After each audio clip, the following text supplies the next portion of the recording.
My Method Actor by Nilüfer Yanya.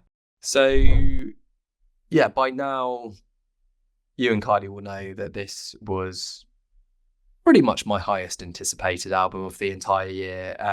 We had everything earlier in the year, which also was a similar level of anticipation, and they were the two which were top of my list from 2022. So nicely consistent that 2 years later they come back. And yeah, you know, Painless, which was her second album, is just such a strong album. It traverses many genres. I feel that the first album was a great first effort. There was a concept with that one as well, about being at some sort of health club and all this kind of, I suppose, corporate lyrics in a way, which is there was quite a lot going on in terms of that idea, but maybe didn't have the cohesion which then Painless provided. And then they felt like, okay, Nilüfer Yanya's really hit her stride, because I'd already been aware via End of the Road Festival of her as an artist and her EPs. I absolutely love some of those earlier EPs as well. So someone I've really, followed her journey from the early days. Even interviewed her at Gigwise as well, around the release time of Painless, and going to see her later this year. So yeah, one of my favorite kind of current artists. And the singles did not sort of dampen that enthusiasm by any stretch. We had, like I say, Runaway, which is now feels like a song I've known for a long time. A few months ago that first came out, and yeah, that to me was Nilüfer at her best. Got this kind of like intriguing oriental string lick at the beginning, the fuzzy guitar in the chorus, usual kind of like intimate yet opaque lyrics, which I think is what her kind of USP in a way. And about Roy's about losing a lover, there's just, yeah, I just thought one of my favorite tracks, even perhaps this year. Then was followed up with Method Actor, almost the title track, losing my from it. And another one where you got this just crunchy guitar coming in the chorus, and yeah, really sort of leaning into the more kind of Britpop aspect of what she can do, and great guitar work. And then we had sort of Mutations, which was the third single.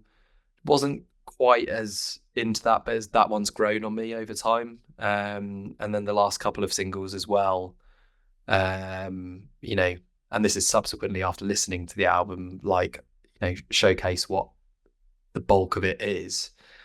And I think pretty much every song, if you listen to by itself, is very strong. Few slightly below the kind of main strong consistency here.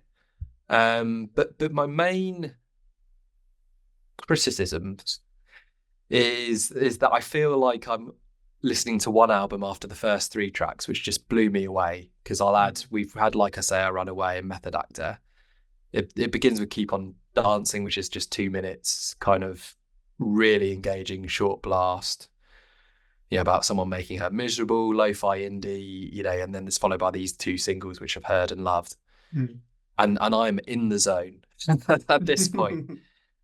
We then have Binding, and you kind of going, okay, so we've taken away that kind of real hit in and crunch in the music, and it never really returns that kind of crunch and the kind of more kind of heavy nature of some of her music. It just stays in that one lane after that point, and like I say, overall, I still think this is a great album. And I say, individually, I think near enough all of the songs here are excellent, really worth a listen. But I just find it disappointing from a mixing perspective that you begin with sort of three in one vein, and then it becomes almost an entirely different album, which sadly, because it's that one speed, it almost gets a bit dull in that sort of middle sort of part of the second section from track 4 onwards. And that's disappointing. And yeah, I just wonder if there could have been a bit more of an avenue to have included maybe a couple more like the first 3 tracks to really balance this out, and then also mix them up, which would have been perhaps a bit more like Painless. I mean, she shouldn't be doing Painless again, because that's not what artists should do, of course. But yeah, I really had, for an album I ultimately think is like I say, very strong. I had quite mixed feelings. Also not helped by the very, very, very high expectations I had for this, which is always can be a bit of a killer when it comes to it. So like I say, mixed overall impression, but very strong album. And the disappointment lies with more the producer of the album, and a little bit with Nilüfer as well, that there couldn't have been just a couple more songs which sort of move away from this quite slow, introspective, relationship oriented songs which make up 75% of it. So yeah, there's my kind of torn review. As a big fan of hers, and yeah, over to you. I mean, you were the first one of us to listen, because you also went to was it an album show she did? Album show, yeah. And I know you were, and I suppose that's what I'm interested is when I see her live, whether that will give me a new appreciation of the album and the songs as well. So yeah, I mean, what do you think? Yeah, I mean, so like you, I mean, as you know, massive fan of Painless. Didn't finish quite as high as it did for you, but 14th in my best albums of 2022, so it was still right up there in terms of my albums of that year. And yeah, same as you, high expectations going into this one, particularly as the reviews as well in the build-up have been positive. And as you say, managed to catch her playing a few of the new songs at her album launch show here in Notts. And yeah, I think I've come away very similar to you in that I'm thinking this is still a great record, but maybe it's Nilüfer's own very high standard that she set with that makes it a slight disappointment, because after quite a few plays now, I ultimately don't love it quite as much as Painless.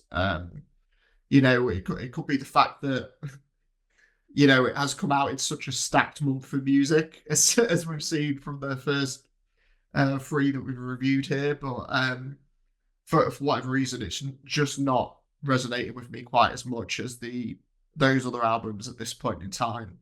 But I think that, I mean, the biggest difference for me is it does feel, less varied and less eclectic than its predecessor. It's, like you said, it's a record that at times it does feel quite singular paced. And, like you say, I mean, there's some really great stuff going on here. Keep on Dancing, like I say, Runaway, as you mentioned, really strong opening combo. Got those awesome, like, smoky acoustic guitars going on. Just absolutely love it. I know you said you were kind of turned off by the middle section, but that's actually where my favorite stuff comes in. Mutations is by far my favorite cut on here. Just everything that makes Nilüfer's music such a joy. You've got those shuffling drums, those bluesy riffs, soft tender vocals, gorgeous strings coming in towards the back end of that song too. It's just, that one's just absolute bliss for me. Ready for Sun straight after, similar story. Another, beautiful string drenched number. And then we get some nice guitar work on Call It Love after that one as well, which I think is superb as well. So I'd actually say, as much as I love the first 3 tracks, it's that run of 3 in the middle is probably the best part of the whole album for me. There's other tracks like Just a Western that I just want to shout out that is also very good, but maybe also it ends up covering a lot of the same ground as the songs around them. I mentioned that Mutations are Ready for Sun, like you said. They just kind of yeah, like you said, stay in that lane and don't kind of deviate from it too much. So you get a lot of songs kind of around the same period on the album covering the same ground as it was, which on Painless was never the case. From song to song, it was just, she takes you here, she takes you there. But yeah, I mean, I hope it doesn't sound like I'm being too negative, because I still love Nilüfer's music. I still think there's some really beautiful moments on here.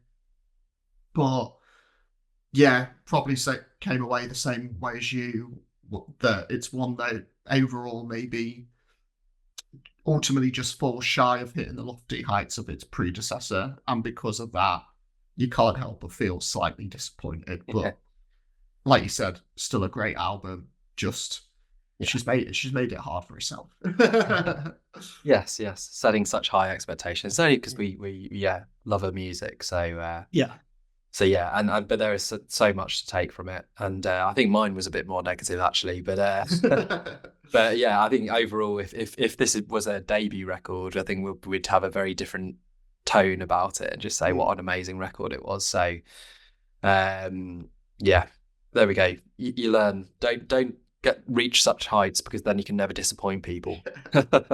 Which is almost like the dodgeball narrative from that film, about just not reaching high, because you'll never be disappointed and you'll just be happy with your lot. But no, ignore that advice.